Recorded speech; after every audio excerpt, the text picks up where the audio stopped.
အား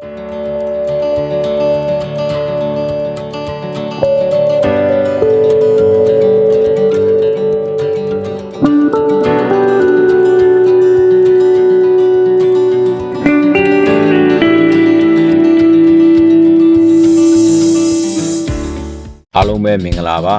ကျွန်တော်ကတော့သမင်းဦးဖြစ်ပါတယ်ခင်ဗျာပြီးခဲ့တဲ့ episode မှာ cognitive dissonance theory အကြောင်းကိုလေ့လာခဲ့ကြပါတယ်လူတစ်ယောက်ဟာကိုယ်ယုံကြည်ချက်နဲ့စန့်ကျင်တဲ့အထောက်အထားကိုတွေ့တဲ့အခါဘာကြောင့်လက်ခံရခက်တယ်လဲဆိုတာကိုလေ့လာခဲ့ကြပြီဖြစ်ပါတယ်ဒီနေ့တော့လူအုပ်စုဆိုတဲ့အကြောင်းကိုဆက်လက်လေ့လာသွားမှာဖြစ်ပါတယ်မေကွန်ကတော့အရေးချင်းရှိတဲ့လူတွေစုထားတဲ့အဖွဲ့တစ်ဖွဲ့ကတော့ဘာကြောင့်အမားကြီးတွေလုံးမိနိုင်တာလဲကျွန်တော်တို့အများစုကလူများများဆွေးနွေးရင်ဆုံးဖြတ်ချက်ပိုကောင်းမယ်လို့ယုံကြည်ကြပါတယ်ဒီအယူဆကိုမှားတယ်လို့ပြောလို့မရပါဘူးအမြဲတမ်းလည်းမမှန်ပါဘူးတခါတလေအုပ်စုတစုအဖွဲ့တစ်ဖွဲ့ဟာအတွေးခေါ်မျိုးစုံကိုနားထောင်တာထက်သဘောတူညီမှုကိုပဲပိုတန်ဖို့ထားလာတတ်ကြပါတယ်အဲ့ဒီလိုအချိန်မှာအရေးကြီးတဲ့မေးခွန်းတွေမမေးတော့ဘူးကန့်ကွက်ချင်တဲ့သူတွေမပြောတော့ဘူးတတိပေးချင်တဲ့သူတွေတိတ်ဆိတ်သွားတယ်အဲ့ဒီလိုအခြေအနေမျိုးကို group think လို့ခေါ်ပါတယ် group think ဆိုတာဘာလဲဒီ theory ကိုလူမှုစိတ်ပညာရှင်အာဗင်ဂျန်နစ်က1982ခုနှစ်မှာတင်ပြခဲ့ပါတယ်အာဗင်ဂျန်နစ်ကတမိုင်းထဲကဆုံးဖြတ်ချက်အမှားကြီးတွေကိုလေ့လာရင်းအုပ်စုတွေဟာအမှန်တရားကိုရှာတာထက်အုပ်စုစီလုံးမှုကိုကာကွယ်ဖို့ပိုအာရုံစိုက်လာတဲ့အခါဆုံးဖြတ်ချက်အရေးသွေးကြာဆင်းသွားတယ်လို့ရှင်းပြခဲ့ပါတယ်ရိုးရိုးပြောရရင် group think ဆိုတာအမှန်ကိုရှာတာထက်အုပ်စုထဲမှာအဆင်ပြေဖို့ကိုဦးစားပေးတဲ့စဉ်းစားပုံဖြစ်ပါတယ်ဒီလိုအခြေအနေတွေဖြစ်ပေါ်လာတဲ့အခါမှာတော့အများအားဖြင့်လက္ခဏာတချို့ပေါ်ထွက်လို့လာပါတယ်ပထမလက္ခဏာကတော့ငါတို့မှားနိုင်မှာမဟုတ်ဘူးဆိုတဲ့ယုံကြည်ချက်ဖြစ်ပါတယ်ဒုတိယလက္ခဏာကတော့အန္တရာယ်ရှိတဲ့အချက်တွေကိုရှော့တွက်လာကြရပါတယ်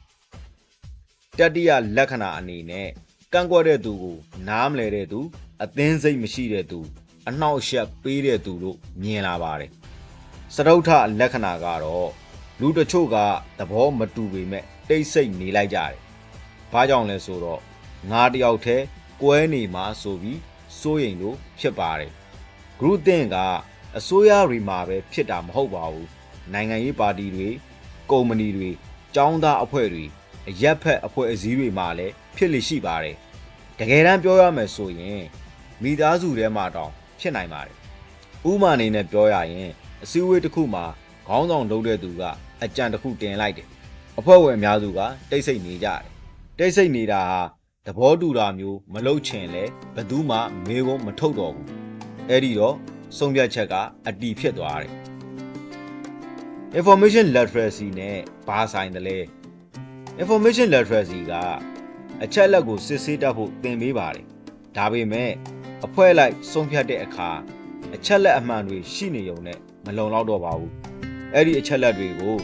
လွတ်လပ်စွာဆွေးနွေးနိုင်တဲ့ယဉ်ကျေးမှုလည်းလိုအပ်ပါတယ်အဖွဲ့ထဲမှာကျွန်တော်သဘောမတူပါဘူးဆိုပြီးလုံလုံခြုံခြုံပြောနိုင်တဲ့ပတ်ဝန်းကျင်မရှိရင် group think ဖြစ်နိုင်ခြေမြင်ပါပါတယ် group think ကိုဘယ်လိုရှော့ချမလဲအစည်းအဝေးမှာကန့်ကွက်တဲ့အမြင်ကိုအားပေးပါမတူတဲ့အမြင်ရှိတာဟာပြဿနာမဟုတ်ပါဘူးဆုံးဖြတ်ချက်ကောင်းဖို့လိုအပ်တဲ့အစိတ်အပိုင်းဖြစ်ပါတယ်ဆုံးဖြတ်ချက်မချခင်ငါတို့ဘာများလွဲနေနိုင်တယ်လဲဆိုတဲ့မေးခွန်းကိုမဖြစ်မနေမေးပါအပြင်ကကျွမ်းကျင်သူဒါမှမဟုတ်မတူတဲ့အမြင်ရှိသူရဲ့အကြံကိုနားထောင်ပါအုပ်စုအပြင်ကအမြင်တွေဟာအရေးကြီးတဲ့ blind spot တွေကိုဖော်ထုတ်ပေးနိုင်ပါတယ်လူကိုမဝေဖန်ပဲအယူအဆကိုဝေဖန်တဲ့ယဉ်ကျေးမှုကိုတိဆောက်ပါအဲ့ဒီလိုဆိုရင်လူတွေဟာမေးခွန်းထုတ်ဖို့ပို့ပြီးရဲလာကြပါတယ်ဒီနေရာမှာ episode 8နဲ့ episode 9ကိုဆက်ကြည့်ရအောင်ပါ episode 8မှာလူတစ်ယောက်ရဲ့စိတ်ကကိုယ့်ယုံကြည်ချက်ကိုကာကွယ်ခြင်းနဲ့ဆိုတာတွေ့ခဲ့ရတယ်ဒီနေ့ episode မှာတော့အုပ်စုတစ်ခုလုံးကကိုယ့်အဖွဲ့ရဲ့ယုံကြည်ချက်ကို ကာကွယ်ခြင်းလာတဲ့အခါ group အသင့်ဖြစ်လာတဲ့ဆိုတာကိုကျွန်တော်မိတ်ဆွေအနေနဲ့သတိပြုမိမယ်ထင်ပါတယ်။ဒါကြောင့် information literacy ဆိုတာတယောက်တည်းရဲ့ကျွမ်းကျင်မှုမဟုတ်ပါဘူး။အဖွဲ့အစည်းတစ်ခုလုံးရဲ့ယဉ်ကျေးမှုလည်းဖြစ်ပါတယ်။ဒီနေ့အတွက်ကျွန်တော်မိတ်ဆွေတွေကိုမေးချင်တဲ့မေးခွန်းတစ်ခုရှိပါတယ်။သင်ပါဝင်နေတဲ့အဖွဲ့မှာမတူတဲ့အမြင်ကိုလွတ်လွတ်လပ်လပ်ပြောလို့ရပါသလား။ဒါမှမဟုတ်တိတ်ဆိတ်နေတာကပဲအလုံးကြုံဆုံးဖြစ်နေပါသလား။အဖွဲ့တစ်ဖွဲ့ရဲ့အင်အားကို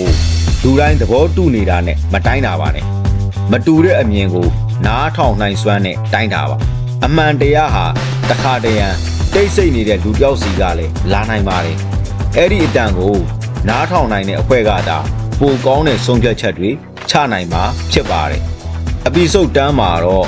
authority base လို့ခေါ်တဲ့ဘာကြောင့်လူတွေကယာရုကြီးတဲ့သူနာမည်ကြီးတဲ့သူအာဏာရှိတဲ့သူပြောတာကိုအလွယ်တကူယုံကြည်တတ်ကြတာလဲဆိုတာကိုဆက်လက်လေ့လာသွားမှာဖြစ်ပါတယ်အချိန်ပေးပြီးနားဆင်ပေးကြတဲ့ကျွန်တော်မိတ်ဆွေတူးချင်းစီတိုင်းကိုကျေးဇူးအထူးတင်ရှိပါတယ်ခင်ဗျာ